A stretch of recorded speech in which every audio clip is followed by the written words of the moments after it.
Bagram ঘাঁটি ফিরে পেতে আদা জল খেয়ে নেমেছেন মার্কিন প্রেসিডেন্ট ডোনাল্ড ট্রাম্প। নিজ প্রশাসনের নিরাপত্তা সংক্রান্ত কর্মকর্তাদের সঙ্গে আলাপ শুরু করেছেন তিনি।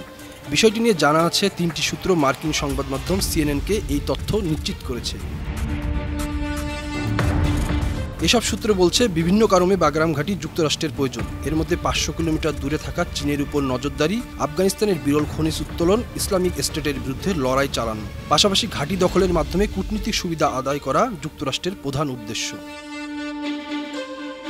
ওই 3টি সূত্রের মধ্যে একটি বলছে, এসব লক্ষ্য হাসিল করতে আফগানিস্তানে মার্কিন সামরিক উপস্থিতি প্রয়োজন। তবে 2020 সালে তালেবানের সঙ্গে দোহা চুক্তি করেন ট্রাম্প।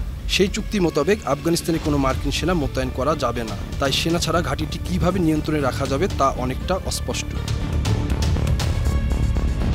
এদিকে ট্রাম্পের এমন তোড়জোড়ের মধ্যে নতুন করে স্পষ্ট বার্তা দিয়েছে আফগানিস্তান। ট্রাম্পকে উদ্দেশ্য করে আফগান প্রতিরক্ষা মন্ত্রণালয়ের প্রধান ফাসিউদ্দিন ফিতরাত বলেছেন, কিছু ব্যক্তি রাজনৈতিক চুক্তির মাধ্যমে বাগরাম নেয়ার চেষ্টা করছে। তবে কাবুল স্পষ্টভাবে জানিয়ে দিতে চায়, আফগানিস্তানের 1 ইঞ্চি মাটি নিয়েও কোনো চুক্তি হবে না।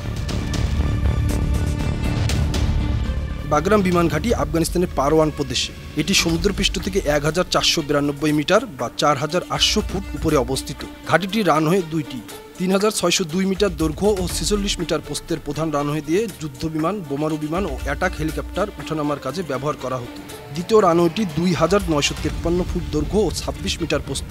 বাগরাম ঘাঁটি থেকে কাবুল আন্তর্জাতিক বিমানবন্দরের দূরত্ব 40 কিলোমিটার।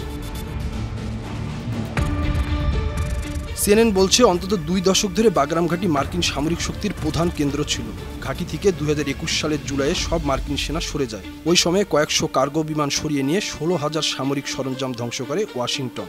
মার্কিন president George W Bush, Barack Obama ও ট্রাম্প ঘাঁটিটি সফর করেছেন। আন্তর্জাতিক ডেস্ক, 52 টিভি।